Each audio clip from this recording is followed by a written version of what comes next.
मोहनबा हो बड़ो नीक लागे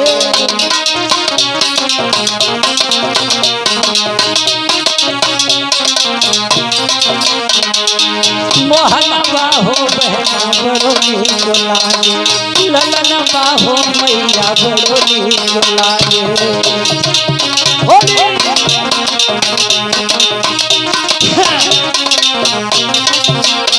करतार जी सहेलियां बोली अरे नीको नीको नीको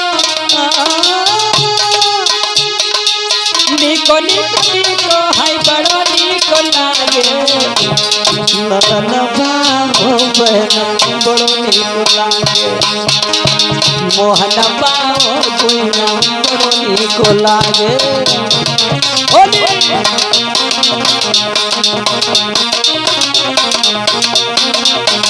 और बोली कहना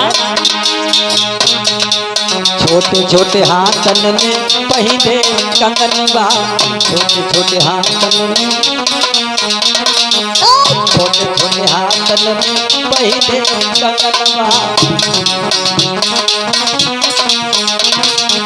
बहने कंगनबा बहना बहने कंगनबा बहने कंगनबा गोइया अरे पहने कंगनबा जे पहने कंगनबा कंगनबा हो बहना बड़ो नीक लागे मोहनबा हो गोइया बड़ो नीक लागे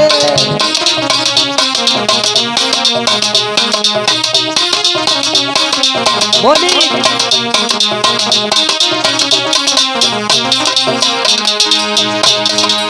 छोटे छोटे हाथन में थामे मुरलिया छोटे छोटे हाथन में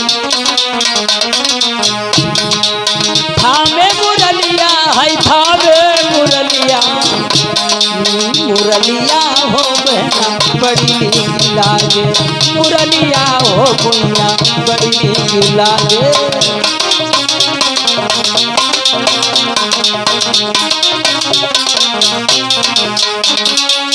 और एक बोली सहेली अरे जिया नंद हुई जाई जिया नंद हुई जाई तब भैया खेले जिया नंद हुई जाई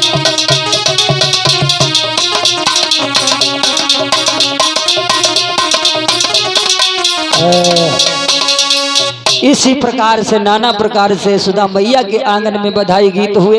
बाबा नंद बड़े हर्षाते हैं। बाबा नंद यशोदा मैया ने नाना प्रकार से दान लुटाया।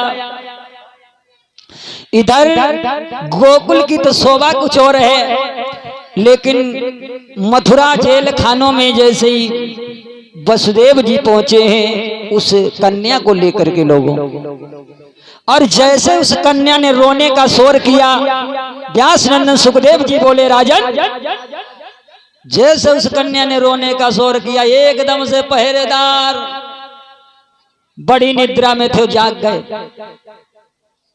और भाग पड़े एकदम से। भोजराज कंस की सभा में पहुंचे हैं। भोजराज कंस से बोले महाराज की जय हो।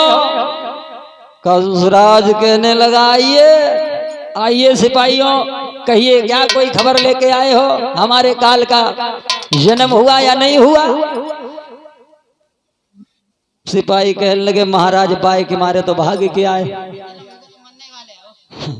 तुम्हारो काल हुआ ही हो। हाँ महाराज, इसीलिए तुम्हें भाग के आए। इधर तो कंसराज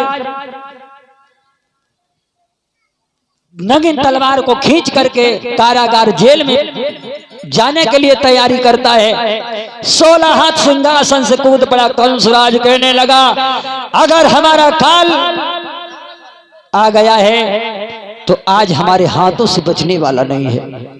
भोजराज कंस ने क्या किया, भाग पड़ा हुआ नगिन होकर के, नगिन पैरों में और भागा है, नगिन तलवार है। तब तक वसुदेव जी अपना वो वचन निभाने के लिए 8वां जो गर्भ था, जो कन्या, वो लेकर के आ रहे हैं। रास्ते में भोजराज कंस और वसुदेव जी का मिलाप हो जाता है। कंसराज कहने लगे, आइए भानुई साहब, हम तो तुम्हारे ही पास आ रहे थे। वसुदेव जी कहने लगे, कंसराज मैं कोई ऐसा वैसा नहीं हूं, मैं वीर हूं और मैं कभी अपने वचन को छोड़ता नहीं हूं। मैंने आपको वचन दिया था कि 8वां संतान जो भी होगी वो तुम्हें लाकर के तुम्हारे हवाले करेंगे, तो महाराज लीजिए। कंसराज ने उस कन्या को देखा। कंस अहंकारी था और भोजराज कंस ने उस कन्या को देखा, हंसने लगा। बाजी वाह वसुदेव, मैं ये क्या देख रहा हूं। वसुदेव कहने लगे, कंसराज काहे को हंस रहे, क्या देख रहे हो। अरे मैंने नया आज दर्श देखा है। मैंने तो सोचा कि देवता लोग भी आकाशवाणी सच्ची करते हैं, लेकिन आजकल के देवता लोग भी ऐसे हैं, आकाशवाणी को झूठा कर देते हैं। अरे हमारे भय से जो हमारा काल आने वाला था वो तो एक डर के मारे कन्या बन के आ गया। वाजी वाह। कंसराज कहने लगा, वसुदेव जाओ, हम इस कन्या के ऊपर हाथ नहीं उठाएंगे।